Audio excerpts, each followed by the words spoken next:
Willy Wonka comes to mind here. But you know, it's interesting because we always want to pick on like one particular food item, like the grapefruit diet, this diet, that diet, you know, this particular food item as having all of these, you know, nutritious benefits. And it's not just one thing. For me, it's the macronutrients that create the foundation for health. In my eye, say chocolate would be more of a, by the way, I'm from New York, so I say chocolate. Right. So chocolate would be like a micronutrient. You can get into trouble with chocolate, though. If you eat, I don't know how many carbs are in, say, 1 ounce of bittersweet. Do you know offhand, or? Not that many. Not that many? And if that's the truth, then, you know, because I don't know, then I would say it's okay. But remember, you can get into trouble, and I'm with Sally on this one. I mean, how many people can eat just one? You know, you're going to, all right, exception to the rule, but it's hard not to. But the biochemical facts remain the same. Too much glucose equals more cholesterol production, more triglyceride production, more obesity. And I come across these studies all the time. You know, this particular food item like chocolate could be good for us. And I look at it, you know, and I'm skeptical, not cynical. Skeptical means I'll weigh the evidence and look at the outcomes. The whole happy baby thing, 40% of the babies were happier. How do we measure that? I mean, how do you measure I guess they're smiling when they come out of the womb. I'm not sure quite how you measure that, but I would say be very, very careful with that advice because you can easily overconsume too many carbs and then you're right back where we started from: heart disease, type 2 diabetes, obesity, and reflux esophagitis. I'd like to know how many chocolates you have to eat to get the same amount of zinc as you get from a serving of meat, red meat, and then compare the sugar in the chocolate with the sugar in the red meat. I think that would be very interesting.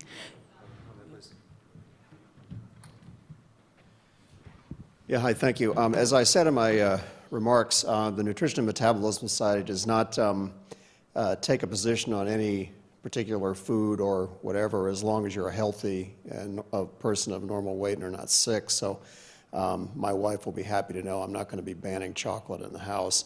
You know, we at the NMS, we feel it's important not to say you should do this and you should do that. I mean, the only guidelines we think are necessary in terms of food are people who are sick or overweight. So we don't necessarily feel that a piece or two of chocolate occasionally is going to kill you. Okay, thank you. Thank you. All right. Any more questions? Yes. My name is Dr. Arnaldo Baquer. I am a retired veterinarian from the USDA. My question is mainly to the doctor. Regarding to LDL and, you know, the good cholesterol and the bad cholesterol, I do not consider LDL a bad cholesterol. Both of them have a function within the body. Could you explain on it? That's a great question. Thank you. We're all told that total cholesterol, if it's elevated, it's bad and all that. Well, total cholesterol is actually a summation, an addition of all of the carrier molecules of cholesterol. What are they? The HDL, high-density lipoprotein, the LDL, which is the low-density lipoprotein, the VLDL, which is the very low-density lipoprotein, which equates with the triglycerides. The actual formula is triglycerides divided by 5 gives you your VLDL, plus a very less-known entity known as the IDL, the intermediate density lipoprotein.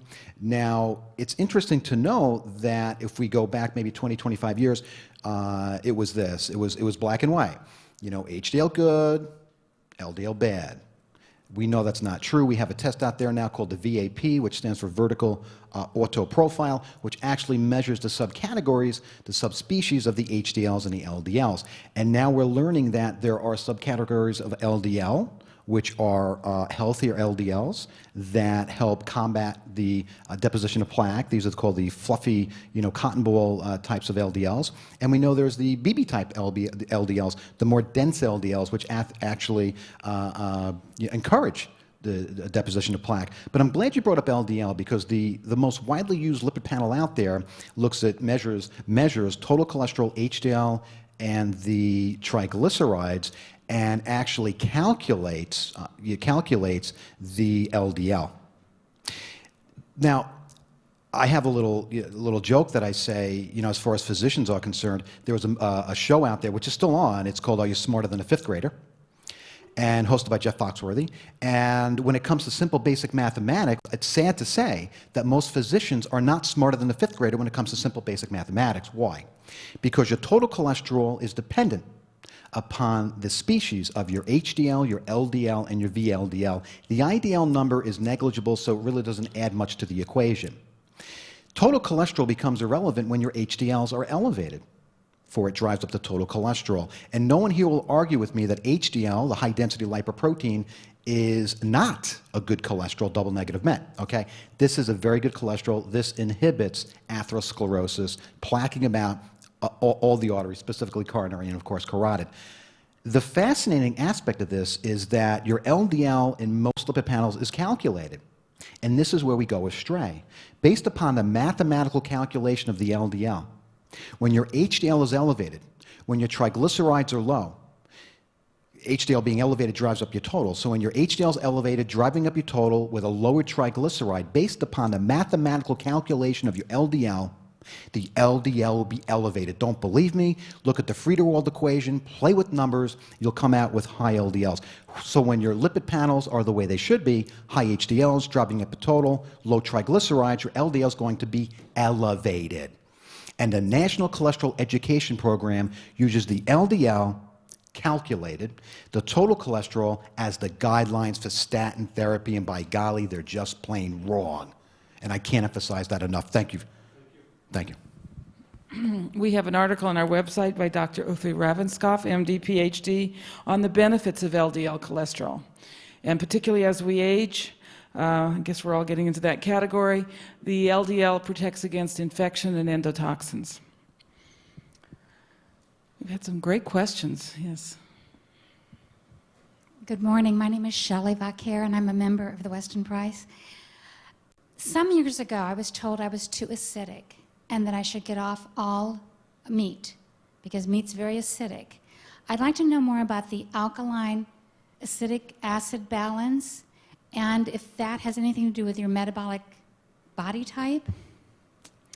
Okay, this is a $64,000 question that we ourselves have not worked out, but I will say that this question was asked of Dr. Price when he was doing his research back in the 30s and 40s. And the theory was proposed that if you ate foods that had an acidic ash, such as meat or whole grains, you would end up too acidic, and you should eat foods with an alkaline ash, such as fruits and vegetables. Well, Dr. Price was very quick to point out that all of the cultures that he studied that were healthy had more acid ash foods in them than alkaline ash foods. The regulation of acid-alkaline balance in the body is a very complex procedure, and you can be too alkaline, as you can also be too acid. And it has little to do with the totals of acid and alkaline foods that you're eating.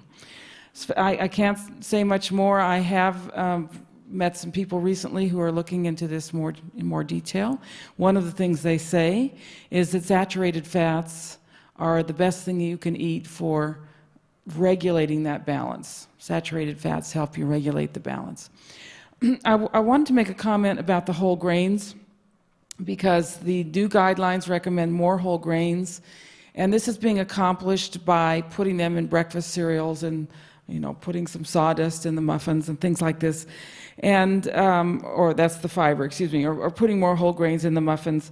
And what we are seeing is a big increase in digestive disorders, celiac, malabsorption, irritation, and once again, this is the downside of the whole grains. When we look at traditional cultures, those who did consume grains did consume whole grains, but only after they had been carefully prepared to pre-digest those grains so they weren't so irritating to the digestive tract. And this is way beyond the intellectual capacity of the Dietary Guidelines Committee. That's just not in there. They're not focused on that. So we recommend soaking your oatmeal overnight in an acidic medium, sourdough breads, soaking your brown rice so that these foods are digestible for you. Okay, any more questions? Thank you. My name is Jack Moore. I'm a Weston A. Price member. I'm a heart attack survivor from 15 months ago, and Before I get to my question, I want to say you guys better be right because I'm betting on your diet, okay? And it was not easy to make the move from the conventional to Weston A. Price. My comment and question is more political than it is having to do with the dietary.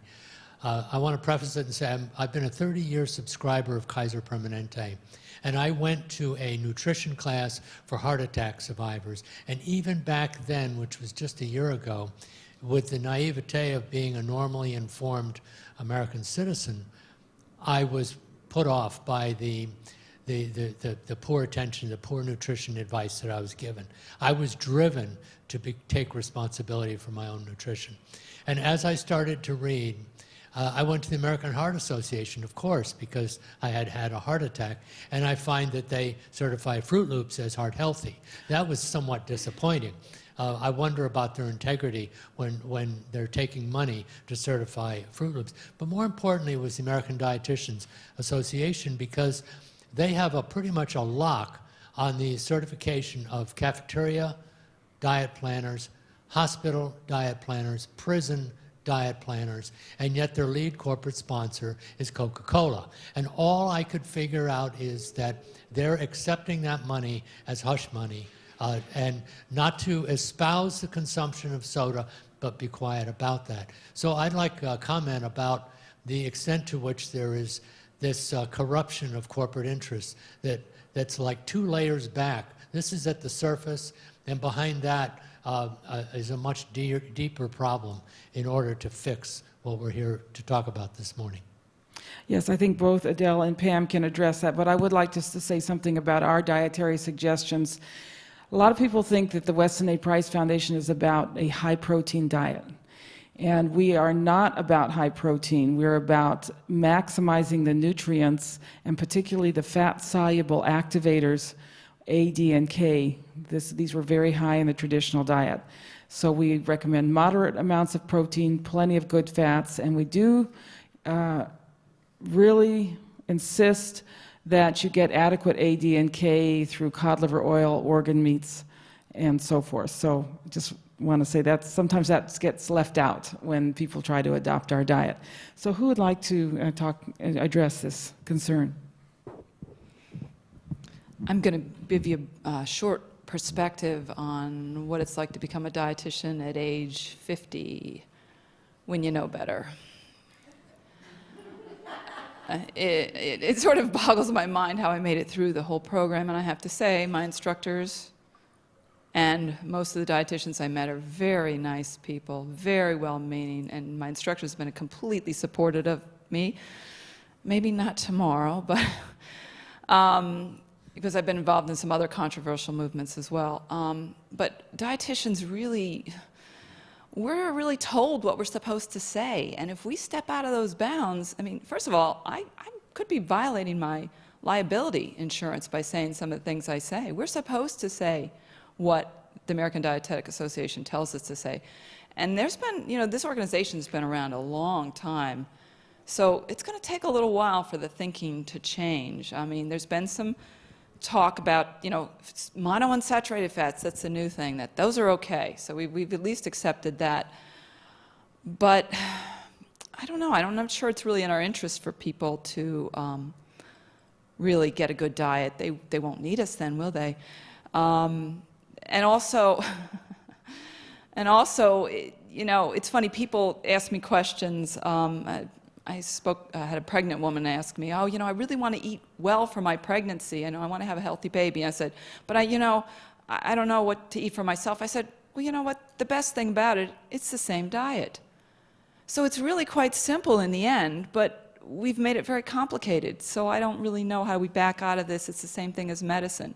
Medicine could be very simple, like Dr. Carlson practices, or we could make it complicated and we could add the medication. So I think it's just going to take a long time because it is a business, and I really feel for the dietitians because a lot of times their hands are tied. They have to do what they're told to do, and this doesn't just come from the American Dietetic Association. It comes from what they consider evidence-based practice, and that's pervasive in so many areas of the medical field.